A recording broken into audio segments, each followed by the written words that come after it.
friends, how you all doing? Welcome back to the channel and welcome to a fresh episode of FM22's The Hall of Famer. This is going to be Season 14 Part 2, my friends, and we are bringing it back for an all-important final. Linked above is Part 1 of Season 14. Feel free to go and check that out as we got our 2 early season finals done and dusted and we drew the Champions League group. But let's go and round up everything that's happened between then and now, play out that final, and I need to talk to you about the January transfer window. But anyway, let's talk fixtures first and let me show you how the games have been going. We're going to do this all the way up to January. I'll show you the window, then we'll do the January fixtures, and then we will play out that Carabao Cup final. Because yes, West Ham have made it there again. We love that competition. They should just rename it the West Ham Cup. But anyway, the last time we met, we'd played Manchester City in the EFL Cup third round. Since then, you're going to see that the month of September finished with a really disappointing defeat to Manchester United in the Premier League. They were 2-0 up after 49 minutes. We got one back, but it wasn't to be. We met Red Star, though, in the Champions League group, and we carried on winning ways with a 5-1 victory against the team. We moved into the month of October, and as you can see, we had an unbeaten run in the Premier League with 3 wins and 1 draw. A 4-0 against Brighton, a 5-0 against Crystal Palace, a 5-2 against Leicester, a really good game for the ages, and then a 0-0 with Chelsea. But Leon Boxleitner was sent off in the 10th minute, so it's seen as a good result. There's also some cup football played. Atletico Madrid, we had a 1-1 draw against those, and we beat Charlton by 6-1 in the fourth round of the cup. And you will see that Adi Kennedy scored a goal for Charlton, was actually on the books at West Ham at one point, but a really good result for us. Then we move into the month of November. Premier League football, it's free from free. A 3-0 against Everton, a 4-1 against Bournemouth, a 4-1 against Manchester City, and then we finished with a couple of games in the Champions League, both won by us. A 4-1 against Atletico Madrid and a 6-1 against Red Star. An absolute bag of goals scored in that month. We then moved on into the month of December. We played a lot of games in this month, but as you can see, 100% in the Premier League. A 3-0 against Southampton, a 4-1 against Fulham, a 1-0 against Sheffield United, a 3-1 against Tottenham, 3-0 against Brentford, a 4-0 against Palace, a 3-0 against Brighton. Lyon did beat us in the Champions League group stages, but that see it out, and it was enough to see us through. Nottingham Forest were up next in the EFL Cup in the quarterfinals, an 8-1 victory against Forest.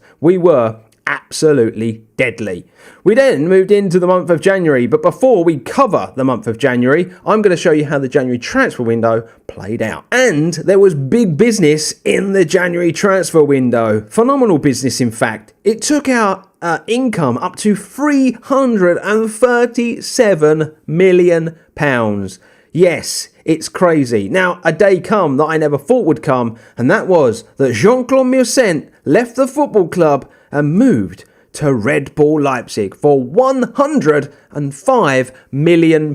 Now, we probably could have got a lot more for the player, but he was unsettled, he was unhappy, and he wanted first team football. He couldn't dislodge Makoko, so we had to cash in. £105 million though for a player we paid £14.25 million for is an unbelievable return for our investment. He had actually scored 17 goals in 10 starts this year. Last season it was 38 in 16 starts, and the season before was 34 and 18 starts. Will there ever be a better impact player off the bench at the club? Probably not. As a result, we did have to return Pereira to the squad so he could play as a squad rotation with Makoko. Other deals that went out in January, you will see Firmino went out on loan, Kit Kennelly left the football club for 400k, and Matteo Colombina left for Crystal Palace for 1.1 million. Just basically cashing in on a couple of youngsters that were never going to make it. So if we was to look at the squad, this is what it looks like now. Pereira comes back. He's a ridiculously good talent, but as you can see, 5 goals in 2 starts in the Premier League, and we're going to find out now the teams that he scored them against. And so we work our way through January next, gang, and as you're going to see, it's 100% in the Premier League again. It's a 3-1 against Chelsea to start, a 3-0 against Leicester, a 4-2 against Aston Villa, a 3-0 against Brentford, and a 4-0 against West Bromwich Albion. Ridiculous form from West Ham.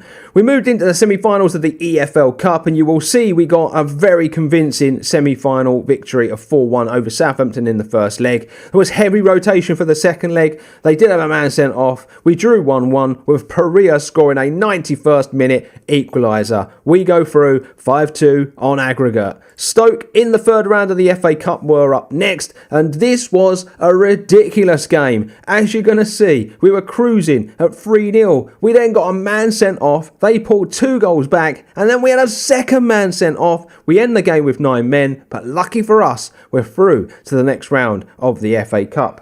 We move into February, and it's a good start. We draw Ajax in the first round of the Champions League, a good result against them. But we do win again in the FA Cup with a 3-2 against Luton. Premier League-wise, we play Villa, Newcastle and Tottenham, and we get wins against all of them, scoring 12 goals in the process. Ajax a 3-1 win in that first knockout round of the Champions League, but now it's time for the Carabao Cup Final. And so here we go, my friends. It's time for the Carabao Cup Final. And this year we take on Aston Villa. So the 2 teams in the claret and blue take on one another in the Carabao Cup Final. A competition we have been dominant in. Absolutely dominant in. Every time we've made it to the final of the Carabao Cup, we have won it. So let's hope that that can continue in this one. We are not the team wearing claret and blue in the final. We are actually the away team as far as the kits are concerned. And as you can see, Aston Villa are on the ball and they have a very, very good chance early on as that hits the woodwork. And that is their way of saying we are not here to be pushed over. Going to have to be very good in the final. As you can see, we have rotated slightly. We are playing the likes of Papa, Neil, Cavell and Pancadis in this final, and it's basically because we've got so many games coming up and they're really, really important. A lot of the competitions are very, very close, and obviously we're in it to win it in all of the ones that are left. So yeah, it's very, very important that we keep the players fit.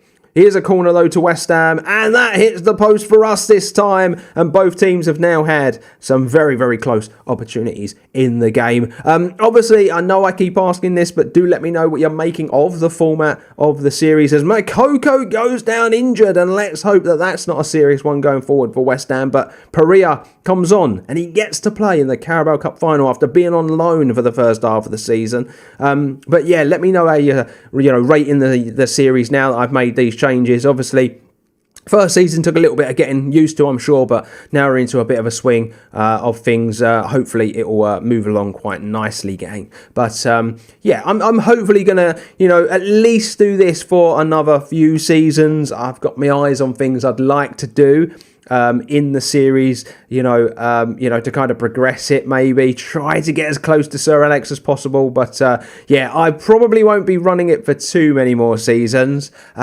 because the game is obviously coming to the end of its shelf life, and I want to do a couple of mini FM series to kind of test the waters on how I want to make FM content going forward. So yeah, we'll just see how the series goes, but I can tell you I've got at least 2 more seasons recorded and in the bag, basically. So yeah, I have got big plans for it going forward, as long as you are obviously enjoying the format. Half time, we make a substitution. Marvellous Sabanda comes onto the football pitch, the man we all know and love that we bought from Chelsea. An absolute live wire out on the left-hand side, and hopefully he can light this Carabao Cup Final up, because to this point it has not been good.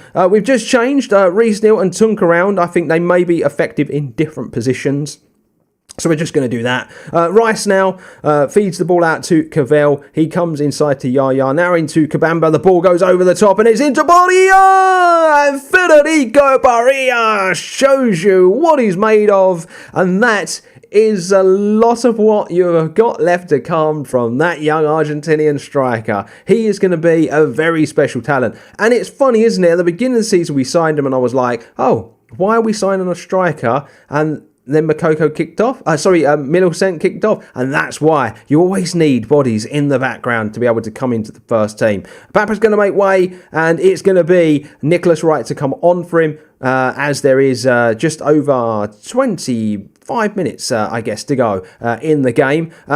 It's been a pretty good display from West Ham to this point, but it's a little too even on the stat sheet for my liking. 50-50 on the possession shows you that Villa are getting stuck in. They've got a couple of players, though, that are not performing too well, and that's probably what's cost them a little bit. But 1-0, and it's anything but easy. I'm a little bit worried, Villa still stand a chance of getting back into this game, as we do make a few little tactical tweaks here and there to our player instructions, and hopefully that will be enough to kind of keep Villa away from our end of the football pitch. But we enter the last 10 minutes of the game, and it's still really anyone's for the taking, as West Ham are only just the 1 goal up. Can we see this out? There is a corner here. A throw in here to West Ham. Makes its way to Yaya. Back to Gavel. It's into, of Chinakov. Nearly with an absolute perler of a shot that hit the top corner. It's not to be. We're into the last few minutes of the game, and we're going to find out soon how much added on time there is.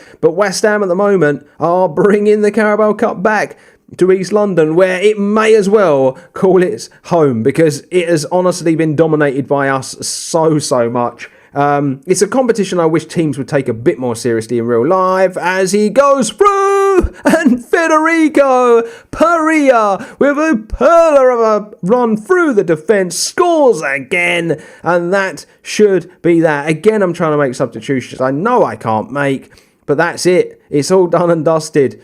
Perea, the man of the match, the man of the moment. He came on for an injured Makoko, and he's the man that goes and wins the Carabao Cup for West Ham United once again. And with the Carabao Cup Final done and dusted, a 2-0 win against Aston Villa, it is another trophy to add to the ever-growing trophy cabinet at West Ham. And as you can see, gang, it's all looking pretty good. But the Premier League, even though we've been as dominant as we have, is really close again this season. Manchester United are just 1 point behind West Ham after 28 games played. But 26 wins, 1 draw and 1 defeat is the best we've ever done at this stage. 79 points. Teams have won the Premier League on that before. We've got that after 28 games. Makoko sits on 25 goals for the season. A quite ridiculous effort once again from him. This time last year, he was on 30. So he's got some way to go to beat his tally from last season, but he's still scoring bags and bags of goals. And so there you have it, my friends. We're done and dusted for part 2 of this Hall of Famer series in season 14. Part 3 will obviously be out in a couple of days. Keep your eyes peeled for the channel to see how season 14 ends up. But until then, my friends, subscribe to the channel if you're new. Drop a like on the video if you've enjoyed it. But until next time, saluting you all. Stay safe, stay humble, and I'll see you real soon.